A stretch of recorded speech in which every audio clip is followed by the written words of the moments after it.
Tablet Filwel gold খাওয়ার পরে আপনার কি কি সমস্যা হতে পারে? ডাক্তার যদি আপনাকে ট্যাবলেট ফিলওয়েল গোল্ড দেয়, আপনি যদি খান, কিছু সমস্যা হতে পারে। চলুন জেনে নেওয়া যাক। তার আগে কিছু তথ্য। এই ট্যাবলেটটি একটা অ্যালোপ্যাথিক ওষুধ, স্কোয়ার ফার্মাসিউটিক্যাল লিমিটেডের। এটা একটা মাল্টিভিটামিন ট্যাবলেট এবং এই ট্যাবলেটটা আমাদের শরীরের ভিটামিনের ঘাটতির জন্য দেওয়া হয়, মানে A to Z।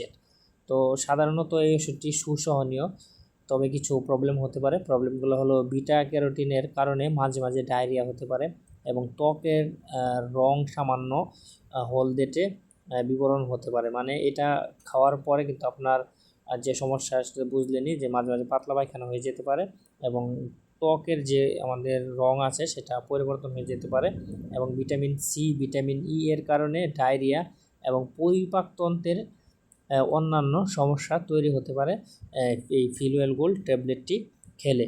এবং এই ট্যাবলেটটি খেলে আরেকটা সমস্যা হয়, যেহেতু এটা মাল্টিভিটামিন একটা ট্যাবলেট, সেক্ষেত্রে আপনার পেটের যে গ্যাস, সেই গ্যাস কিন্তু অনেক বেড়ে যায়। মানে পেটটা একটু ফাঁপা ফাঁপা বোধ হয় এবং পেট ভারী ভারী বোধ হয় এই ট্যাবলেটটি খাওয়ার ফলে।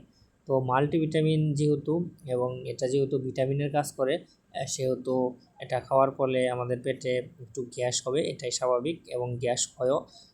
সেজন্য ডাক্তাররা একটি গ্যাসের ওষুধ কিন্তু এটার সাথে দিয়ে থাকেন। তো এই ছিল ভিডিওটি। যদি ভালো লাগে অবশ্যই সবাইকে শেয়ার করে জানিয়ে দেবেন এবং মেডিসিন রিলেটেড আরও বিভিন্ন তথ্য পেতে পেজটিকে লাইক দিয়ে পাশে থাকার অনুরোধ করা হলো। ধন্যবাদ সবাইকে।